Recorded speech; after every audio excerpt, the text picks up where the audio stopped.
Hey guys, thanks for coming back to my channel. I just wanted to show you guys that I have the eggs in the tumbler.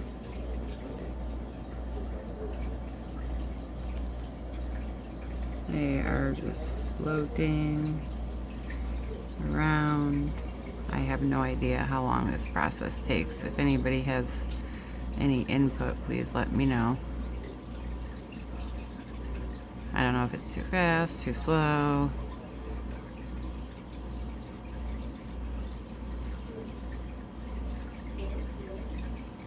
My tank is dirty right now because the fish are not eating, because I don't want to leave a little bit of eggs that they have left that I didn't put in the tumbler. She has a couple, if you could see them there. And every time you get close, she comes to protect her eggs. Love her.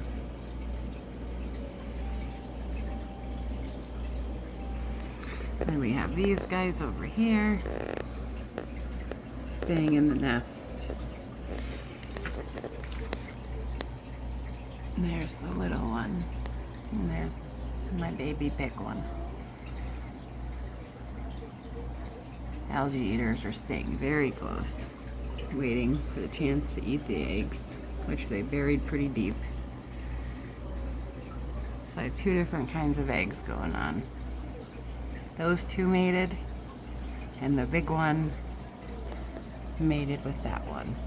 Combination of eggs in the tumbler.